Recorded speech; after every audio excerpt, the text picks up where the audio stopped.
Assalamualaikum warahmatullahi wabarakatuh. Kisah ini terinspirasi dari peristiwa nyata dan dibuat untuk tujuan pembelajaran, serta menggugah kesadaran. Sebelum melanjutkan cerita, saya berharap keikhlasan teman-teman untuk menekan tombol like dan subscribe pada channel ini. Mari kita mulai ceritanya.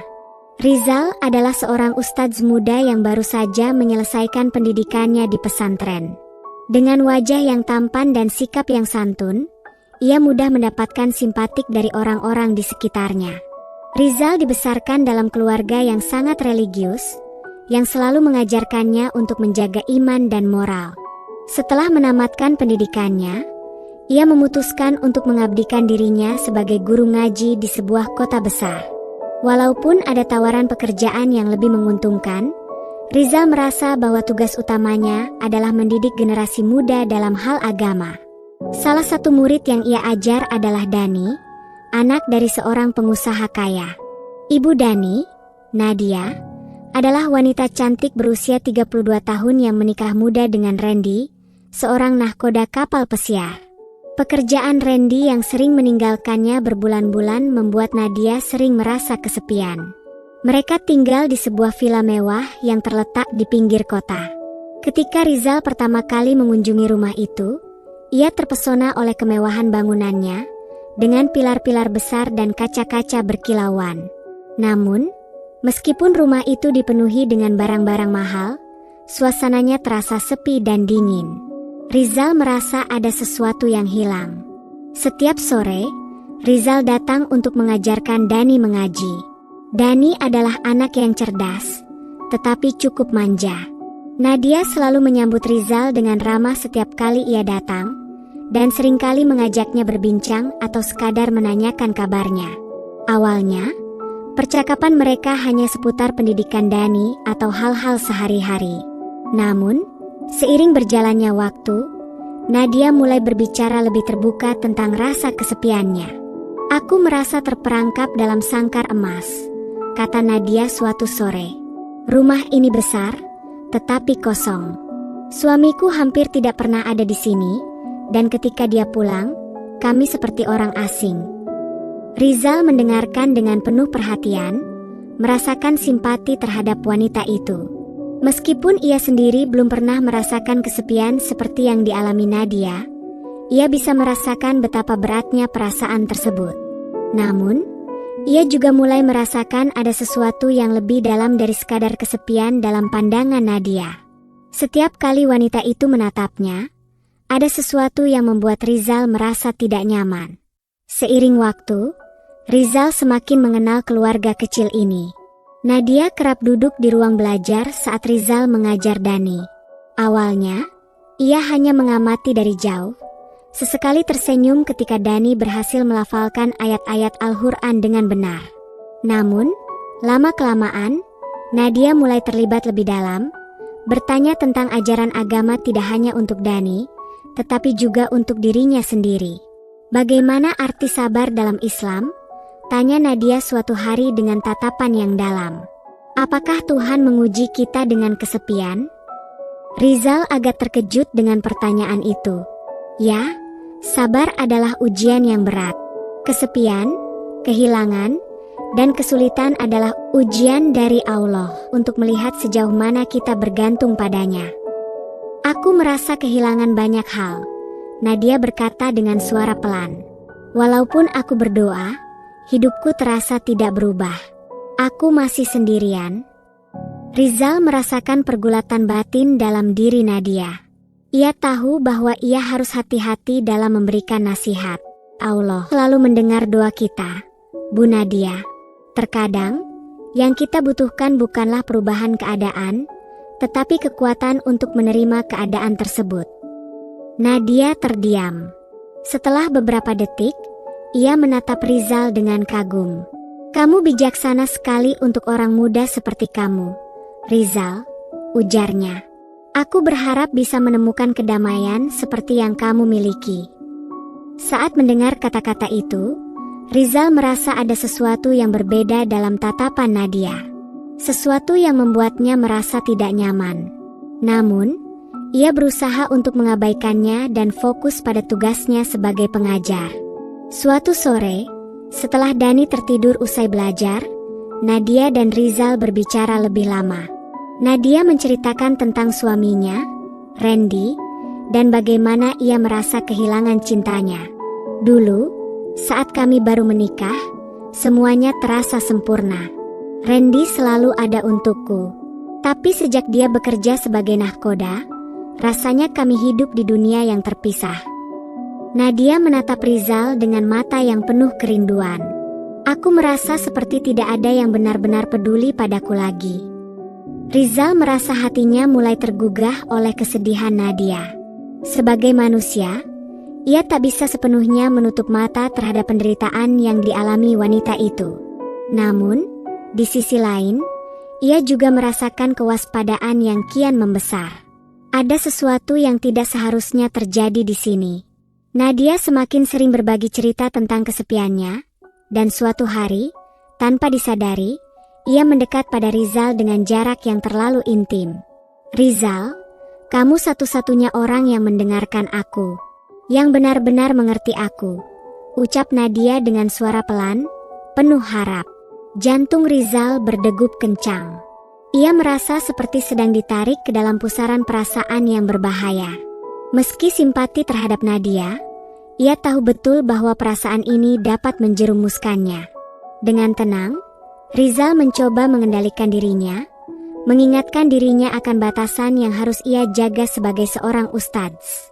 Ibu Nadia, kata Rizal lembut namun tegas, saya di sini hanya untuk membantu Dani belajar mengaji. Mari kita fokus pada tujuan itu. Nadia mundur perlahan, tetapi sorot matanya tidak berubah. Tatapan itu, yang kian hari semakin intens, membuat Rizal merasa semakin sulit untuk menjaga jarak emosional.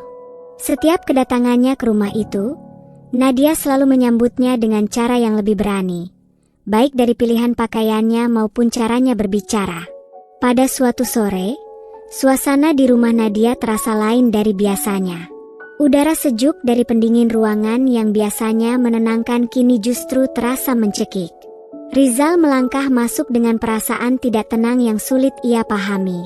Sesuatu terasa berbeda, seperti ada ketegangan yang menggantung di udara. Dani, seperti biasa, memulai sesi belajarnya dengan antusias. Namun, hari itu ia terlihat lebih cepat lelah. Setelah hampir 1 jam, Dani mulai menguap berulang kali. Kalau kamu mengantuk, tidak apa-apa tidur dulu. Kita lanjutkan besok, ujar Rizal lembut. Dani mengangguk dan segera berlari menuju kamarnya. Kini, Rizal hanya berdua dengan Nadia di ruang tamu yang luas itu. Sunyi mulai menyelimuti ruangan, menciptakan atmosfer yang semakin menegangkan.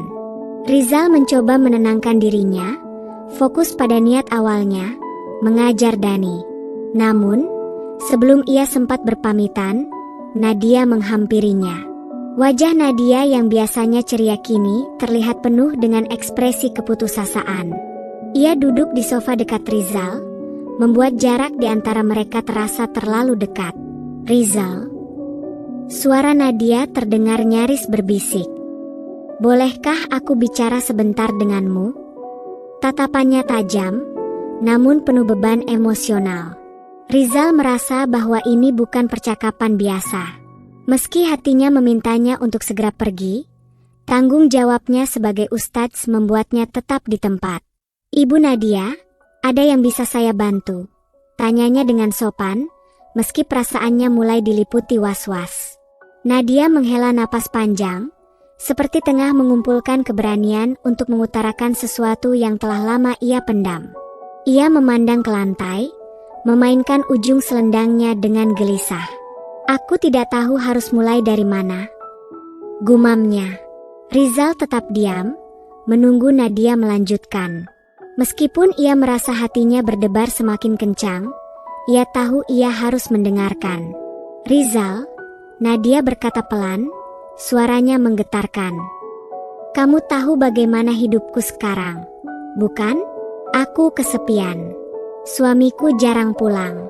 Rasanya seperti aku hidup sendirian di rumah besar ini. Kata-kata itu menembus hati Rizal, tetapi ia tahu ia harus berhati-hati. Ibu Nadia, setiap orang punya ujian dalam hidupnya. Kesepian memang berat, tapi Allah selalu ada untuk kita. Kita hanya perlu sabar dan berdoa. Namun, Nadia tampaknya tidak mendengarkan. Ia tampak terhanyut dalam pikirannya sendiri, dan matanya menatap Rizal dengan intensitas yang membuatnya merasa tidak nyaman. Aku tahu semua itu, tapi aku tidak bisa. Aku butuh lebih dari sekadar doa. Aku butuh seseorang di sini, di sisiku, sekarang. Suara Nadia bergetar, dan tiba-tiba ia mendekati Rizal dengan langkah yang mendesak. Rizal bergeser sedikit di kursinya, perasaan hatinya semakin tak menentu. Ia menatap Nadia dengan campuran simpati dan kewaspadaan. Ibu Nadia, saya rasa kita harus berhenti di sini. Saya hanya guru Dani, dan saya datang ke sini untuk mengajarnya. Saya harap kita bisa menjaga batasan ini. Namun, Nadia tak mengindahkan kata-kata Rizal. Ia duduk lebih dekat, menyentuh tangan Rizal dengan lembut. Sentuhan itu membuat darah Rizal berdesir, seolah-olah aliran waktu terhenti sesaat. Wajah Nadia kini hanya beberapa inci dari wajahnya, hingga Rizal dapat merasakan napas hangatnya. Tatapan matanya, yang dipenuhi kerinduan dan keputusasaan, semakin menekan hati Rizal. Rizal, Nadia berbisik. Aku butuh kamu. Jantung Rizal berdegup semakin cepat, tubuhnya menegang. Ia tahu bahwa situasi ini adalah ujian besar, sebuah godaan yang harus ia lawan. Meski ia ingin menolong Nadia yang begitu rapuh, ia sadar bahwa ini adalah pilihan yang salah. Ibu Nadia, katanya dengan suara yang bergetar. Ini salah. Kita tidak boleh melakukan ini. Saya seorang ustaz, dan saya memiliki tanggung jawab untuk menjaga kehormatan, baik untuk diri saya maupun untuk ibu. Nadia tidak mundur. Ia semakin mendekat, matanya berkilau penuh harapan dan emosi yang bercampur aduk. Aku tidak peduli, Rizal. Aku tidak bisa hidup seperti ini. Kamu satu-satunya yang peduli padaku, yang benar-benar mendengarkan. Aku merasa hidup kembali saat bersama kamu. Kata-kata itu menusuk hati Rizal, membuatnya sulit untuk berpikir jernih. Dalam batinnya, ia berjuang untuk menemukan jalan keluar dari situasi ini tanpa melukai perasaan Nadia. Ia merapatkan kedua tangannya, berdoa dalam hati agar Allah memberinya kekuatan untuk melawan godaan yang begitu kuat. Nadia, katanya dengan lembut namun tegas. Saya mengerti kesepian yang ibu rasakan. Saya tahu itu berat. Tapi kita tidak bisa mencari pelarian dalam dosa. Kita harus mencari kekuatan dari Allah, bukan dari jalan yang salah. Air mata mulai mengalir di pipi Nadia. Ia meraih lengan Rizal dengan erat, suaranya semakin memelas. Aku tidak peduli lagi, Rizal. Aku sudah terlalu lama memendam semua ini. Aku butuh kamu. Melihat air mata itu, Rizal merasa hatinya hancur. Ia ingin menenangkan Nadia, ingin membantunya keluar dari penderitaan ini. Tetapi ia tahu bahwa menyerah pada godaan ini hanya akan membawa kehancuran. Dengan tekad yang kuat, Rizal perlahan melepaskan diri dari genggaman Nadia. Ia berdiri, meskipun tubuhnya gemetar oleh campuran emosi yang begitu kuat. Saya harus pergi, katanya dengan suara serak. Saya mohon, pikirkan ini baik-baik. Maafkan saya, Ibu Nadia, tapi saya tidak bisa tinggal di sini. Nadia menatapnya dengan wajah basah oleh air mata, penuh harapan yang mulai pudar. Ia tahu di dalam hatinya bahwa Rizal benar. Namun, perasaan kesepian yang begitu dalam tetap membelenggunya, membuatnya sulit untuk berpikir jernih. Rizal, Nadia berbisik dengan suara yang semakin lemah dan penuh penyesalan. Rizal menundukkan kepalanya, tak sanggup menatap wajah Nadia yang basah oleh air mata. Saya akan selalu mendoakan ibu, katanya, sebelum berjalan menuju pintu, meninggalkan Nadia yang tetap terdiam dalam kesedihan. Begitu pintu tertutup di belakangnya, Rizal merasakan campuran rasa syukur dan kesedihan dalam hatinya. Dia tahu bahwa dia baru saja melewati ujian yang sangat berat. Namun di sisi lain, hatinya terasa kasihan melihat Nadia yang begitu rapuh. Ia berdoa dalam hati, memohon agar Allah memberikan kekuatan kepada Nadia untuk menemukan jalan yang benar tanpa harus merusak dirinya lebih lanjut. Di luar rumah, langit mulai gelap dan hujan turun perlahan. Seolah langit ikut menangisi ujian yang baru saja dilewati Rizal.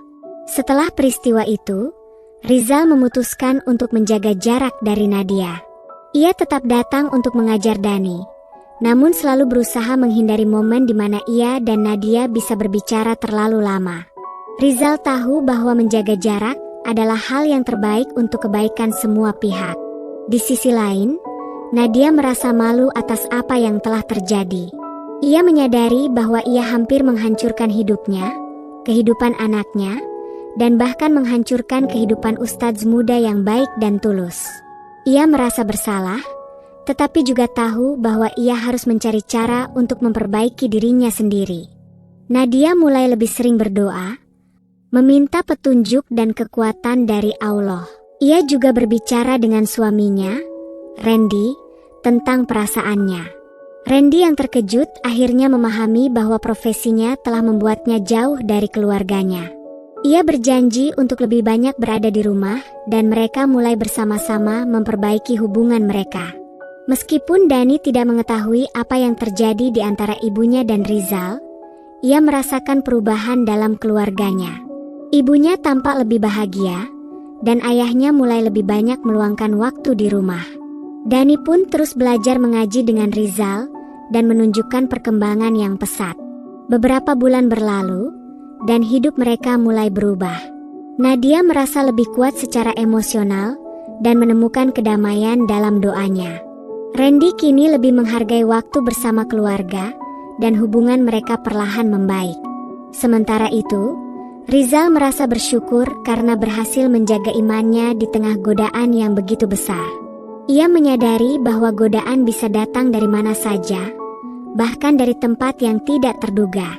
Namun, dengan iman yang teguh, seseorang bisa melewati ujian hidup yang paling sulit. Dalam hatinya, Rizal terus bersyukur karena Allah memberinya kekuatan untuk tetap berada di jalan yang benar. Ia tahu bahwa hidup ini penuh ujian, tetapi selama dia dekat dengan Allah, ia akan selalu menemukan jalan keluar. Terima kasih sudah mengikuti cerita penuh makna ini. Jangan lupa untuk like, subscribe dan tinggalkan komentar kalian di bawah. Sampai bertemu di kisah berikutnya. Wassalamualaikum warahmatullahi wabarakatuh.